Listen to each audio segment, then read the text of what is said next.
Bayangin sebuah perampokan bank berskala masif. Tapi perampoknya nggak pakai topeng ski atau bawa senjata. Mereka cuma duduk santai pakai keyboard.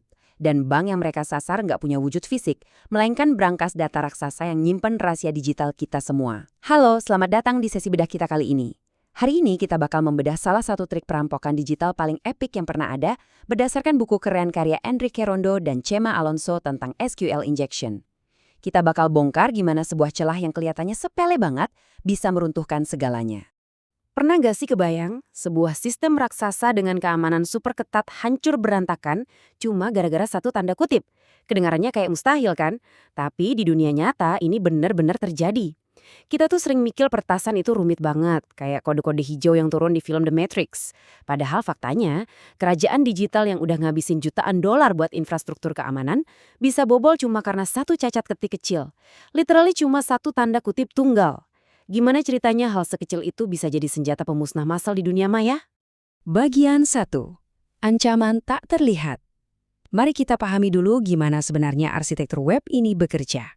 Buat ngerti gimana tanda kutip bisa ngancurin sistem, kita harus petakan dulu anatomi bank digital ini. Anggap aja arsitektur 3 tingkat ini kayak bank beneran. Pertama, ada interface atau etalase. Ini halaman web di browser kalian, tempat kalian berinteraksi sehari-hari. Terus yang kedua, ada proses. Anggaplah ini kasirnya, sebuah program yang memproses permintaan kalian secara real-time. Dan yang terakhir, data, alias brankas utamanya, tempat semua informasi berharga disimpan. Normalnya kan gini, kalian datang ke etalase, ngomong sama kasir, dan kasir yang bakal ambilin barang dari brankas. Kalian sebagai pelanggan gak akan pernah diizinin nyolonong masuk ke brankas sendirian kan? Nah, jadi apa sebenarnya SQL injection itu? Gampangnya gini, ini terjadi pas ada kelemahan fatal di kasir tadi. Alih-alih ngasih instruksi normal, si peretas ngasih instruksi manipulatif yang bikin kasir bingung. Atau parahnya, si kasir ini malah ngasih akses langsung ke brankas tanpa pengawasan. Si perampok ngelewatin etalase, ngibulin sang kasir, dan tiba-tiba aja, boom, dia udah berdiri bebas di dalam brankas yang isinya password, data pribadi, sampai informasi kartu kredit. Bagian 2, anatomi celah. Gimana proses membobol masuk ini benar-benar dieksekusi? Sekarang kita masuk ke eksekusinya. Gimana sih cara mereka masuk?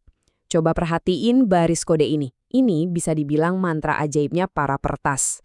Pas sistem minta username dan password, normalnya aplikasi bakal nyocokin input kalian sama isi database. Tapi, kalau si kasir tadi nggak ngecek inputnya dengan ketat, peretas bisa nyelipin kode kayak OR 1 sama dengan 1. Secara logika matematik, angka 1 ya pasti selalu sama dengan 1 kan? Jadi pernyataan ini nilainya akan selalu true atau benar. Database akhirnya mikir, oh logikanya bener kok, silakan masuk. Gila kan?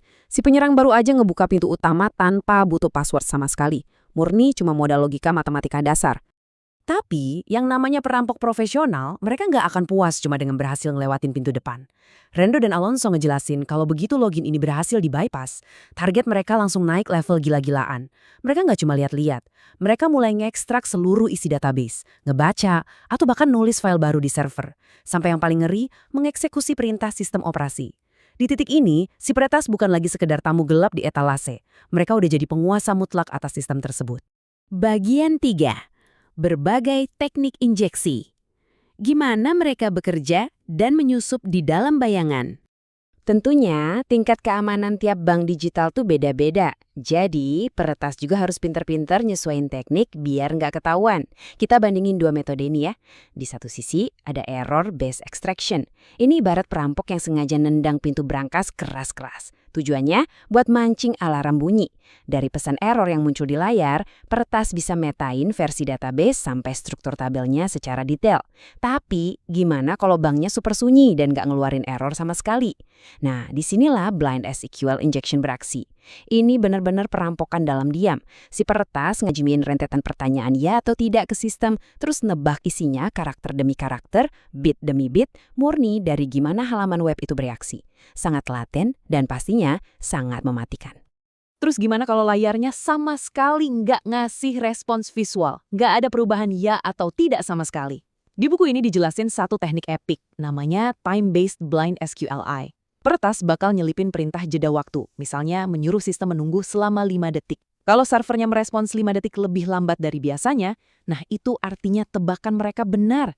Coba bayangin ini kayak ahli pembobol brankas di film-film yang nempelin stetoskop ke pintu brankas di ruangan gelap gulita, mutar tuas pelan-pelan, dan cuma nungguin bunyi klik dari penundaan waktu itu. Mind-blowing banget kan? Walaupun gitu, tetap ada tantangannya. Tiap brankas kan dibikin sama pabrikan yang beda-beda. Nah, database juga gitu. Setiap sistem punya semacam dialek atau fitur uniknya sendiri. Misalnya nih, di SQL Server, peretas mungkin pakai fungsi khusus buat jalanin program dari luar. Kalau di MySQL, mereka manfaatin fungsi untuk membaca file secara langsung. Beda lagi di Oracle.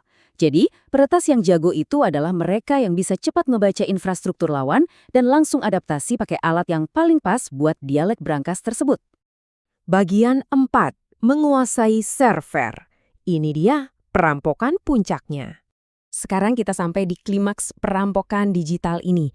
Ini bukan lagi sekedar nyuri data ya. Ini momen di mana senjata si kasir dirampas buat nyandera satu gedung penuh.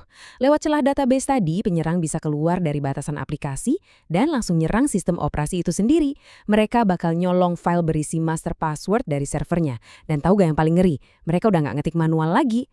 Pakai alat otomatisasi super canggih, semua trik rumit yang baru aja kita bahas langsung dieksekusi otomatis. Ribuan data, password, rahasia perusahaan, semuanya kesedot dalam hitungan detik. Berangkasnya udah benar-benar dikuras habis tanpa sisa. Bagian 5, strategi pertahanan. Waktunya mengamankan berangkas dari para perampok. Ngeri banget kan?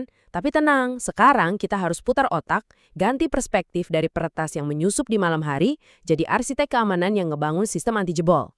Kuncinya dirangkup dengan sangat apik sama Rando dan Alonzo.